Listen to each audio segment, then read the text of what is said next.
girls in the documentary were doing when they're saying, we're not gone, we're here. The problem is you don't see us is because we've been told not to represent ourselves. And it's like, it's not fair to stamp all of that out. So honestly, I love it when people bring to light cultures. However, I feel that it's difficult if it's not something that you bond with and not something that you have an innate sense of, like the nuances of the culture, why you're doing what you're doing. And for some people, the henna is part of a ritual, for example, like marriage. And so that would be a little bit hurtful to me if I was made fun of for something that you're now using as entertainment. You know what I mean? That, to me, that's really disrespectful in a way. But I'm conflicted too, because at the other hand, I would like this world to be okay with celebrating every culture. But I feel like because of this divide, we're not there yet. I think the thing to remember is appreciate, don't appropriate. Yes. You know what I mean? Like, I love that you took the time and effort to learn how to do this thing that is very special to me. But please take me in mind when you're doing this, because it actually means something to me. You might not understand that, but I know. it means something, you know? Like, and you have to, like, stay in your lane, like, you know, or understand where you are in the lane too. And don't get defensive when somebody questions you. Hey, isn't that belonging to some other fucking group? Don't say, yeah, but you know, I learned from a lot of different people and I'm not going to tell you anything specific because I'm scared now and I'm defensive. Like, don't do that. Like, just say like, yes, I understand that I'm a white person doing a thing that's traditionally brown, black, Asian, whatever. Right. Like, and then just if I go to IKEA, for example, I'm surrounded by the language of where the manufacturer's from. And so I'm like thinking to myself, why is it like, why are we so conflicted with this? Why can't we just appreciate culture, but then recognize where it's from and like understand that people have different cultures too? You can't conglomerate all Hispanics under Mexican just because that's the only one that you know. And not that I'm offended if people consider myself just Mexican, but I'm like, you know, there's more to me than just that. So, but it is like an issue. Yeah. And like even like Mexican people have been known to get on their high horse about it because they are in a slight majority. Yeah. And like, don't ask me to bring tacos on Taco Tuesday. I'm not Mexican. I don't ask you to bring blood sausages and bratwurst because it's Oktoberfest or something. Like, well, and you're probably not German. Well, like, I'm German. Him, so you know, I know. I was just, because, you know, like, I don't ask people, okay, so it's culture day. Let's celebrate your Nordic roots or your Scandinavian roots.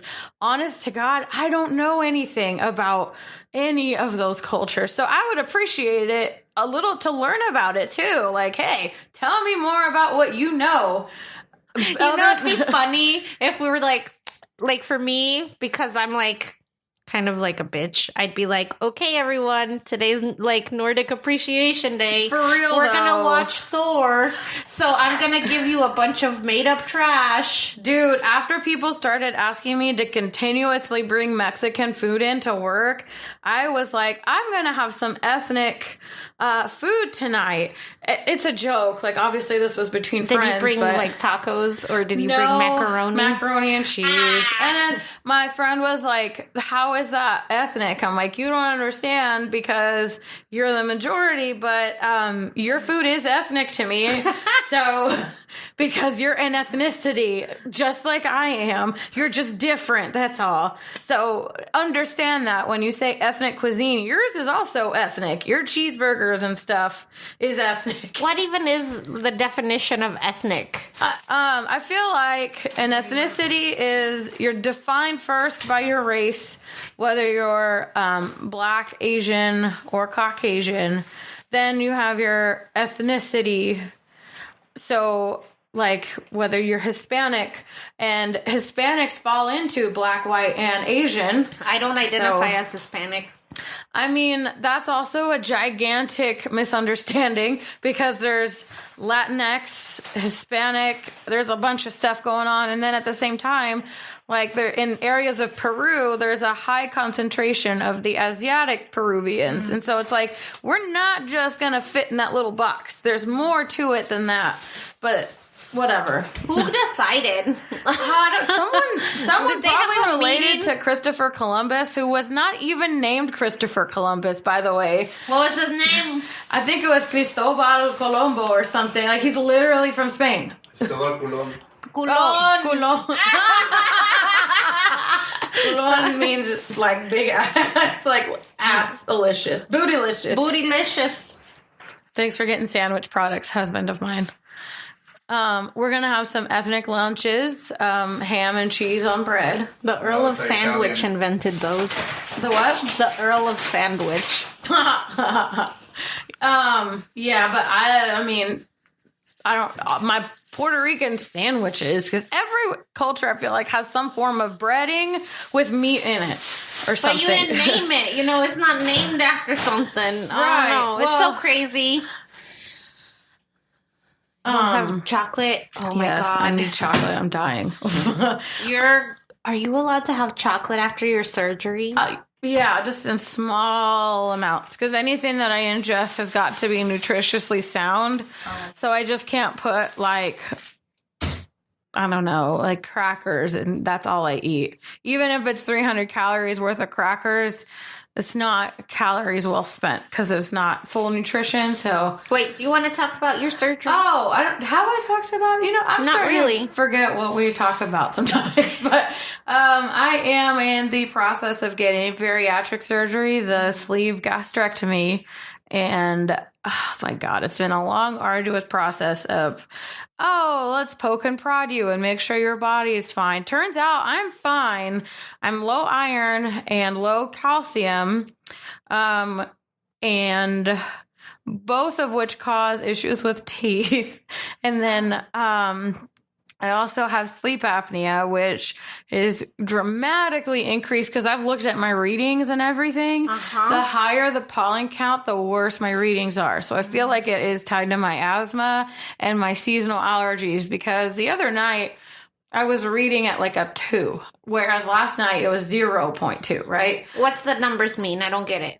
So the 2, for example, means that I stop breathing still within the normal range. So you can, everybody under a 5 is considered normal as far as how the machine averages your. Oh. So a lot of people are in the 5 range, and you can still stop breathing up to like 10 times and be considered normal. Damn. But I was not breathing up to 41 times. That's crazy. That's too Right. many times. That freaks me out. Right. So that's like most of the time I was asleep in an hour, I wasn't breathing. So, and my oxygen levels were very low. So 90% is considered the minimum. I was at 71%. So Damn. not good. Right. And then it only got worse in the fall because of my allergies. I'm Yeah. allergic to oak, ragweed, Oh, all of which no. pollinate in the fall. And there's so many trees here. Yeah, I'm literally in Oak City. So Oak I mean, all City. these little bastards around Oak here. City, is bitch. Oak City, bitch. Yeah, you're surrounded. I'm surrounded by. Hey, Oh, shit. What are you barking The at? dogs got you, though. They're a little jumpy, a little territorial, but they know everybody here. They're just being little bitches. But anyway, so yeah, sleep apnea, we're getting that under control. They gave me a mask that went up my nose and it never worked. And I kept complaining about it. And it took a month and a half for them to understand what I was saying. I'm not paranoid. It literally, I cannot breathe, and it plugged up my nose. So wait, did you get a new one? Yeah. Is it better? Well, first I had to go to the doctor. She prescribed me a daily allergy prescription medication. Good. And a nasal spray for at night to open up my nasal passageways because So it can work. Yeah, my entire right side was blocked. So she's like, first of all, you can't breathe out your right side. And second of all, that's why your sleep apnea mask is not working. So now I have a full face mask and I look like a freaking elephant when I go to sleep because the hose is in my face. Oh. Or like Darth Vader or something. I want to see it. I want to see it. Can I see it? Yeah, I'll show it to you. Okay, cool. It's in the bedroom. Oh, yeah. So I'm sure I look real sexy at night with this like mask on. Although I'm pretty sure Joel is jealous because I'm pretty sure he has sleep apnea also. So I mean, get the VA to pay for that.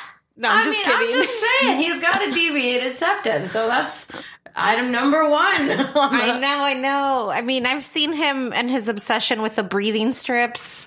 Mm-hmm. I get it too because I put them on and it was like real nice.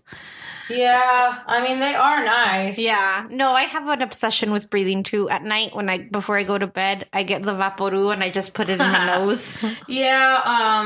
Oh, man, did you know that there are other There are other flavors. There are other uses for the vapor rub. You can put it on your feet and it gets rid. Dude, it works it so helps. well. Yeah, I had a viejito tell me that at the nursing home. Turns out our grandmas were right. Yeah, like, my mom put vapor rub on it. My mom would literally like put vapor rub all over me, like from the bottom of my feet. We were both asthmatic too, so I can't imagine how much we went through. I would wear Dickies, like turtlenecks, the fake mock turtlenecks. Oh damn, was it covered with Vicks? Yes. Ew, I can just feel it right now.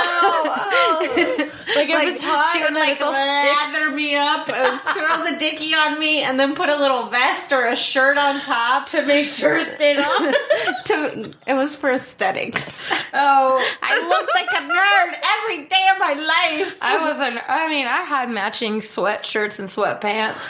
Hanes, like my mom would not let me wear sweatpants. What? Well, we were too poor to have another option. My mom would go to Salvation Army and look for the little jeans, look for the little pants. Because she was like, you are not wearing sweatpants. No daughter of mine's going to wear sweats. Yeah, pretty much. It was kind of freaky. God, that's so funny. But now I have like a weird thing with my leggings when I go out and I'm just wearing leggings. I'm like, I'm not wearing pants. Oh no, my mom can see me. Oh, and she comes out the corner and like slaps you with vapor rub. Where's your turtleneck? Everyone can see your butt now. Oh my God. I mean, to be fair, khakis should not be any different from leggings. I feel like they're the same thing, but I've seen a lot of ladies in khakis and I always have to do a double take. And I can totally see ass in khakis as well. Yeah. I remember wearing khakis like when I was a teenager and being like, ooh, my ass looks good in these. Now as an adult like woman, I avoid khakis. We had to wear khakis. Middle school dress code. Yes. Yes, we did. Yeah. Oh my God. I remember that. But like, seriously, as an adult woman, I cannot, will not, should not wear khakis. Yeah, I can't do it because I worked at Walmart. They wore khakis. And so something about navy on khaki, I can't do it. The school uniform also had khakis I had to wear. And school uniforms. So, ooh, we can talk freely about Hastings without worries of a corporate person actually, they'd probably be happy that we were to maybe resurrect its existence and to die. That building is so sad. I like it when it becomes the Halloween store, yeah, though. But then it leaves and it's dead, and it's an empty shell crying for something to actually, I have an idea. What? If I've become independently rich overnight, I'm going to start an indoor dog walking park. Yes, I think we've talked about this. I think it's a solid business plan. Nobody will probably help me with it because everyone thinks it's ridiculous, but like arthritic dogs would benefit from it. Winter, extreme summers. I'm just going to throw this out there. There are some hardware stores that let you bring your dogs in. Yes. And it turns out y'all like dogs. I work at one of those.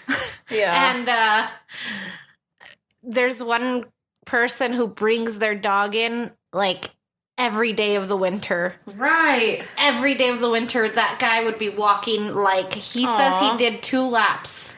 Or no, 2 miles. Whoa. He would do 2 miles daily. With that little dog. Right, and that's why I feel like it would be, like, I could do coffee and, like, something, you know, just for the owners to be there. What if it was, like, kind of like a roller rink style, but without the rink?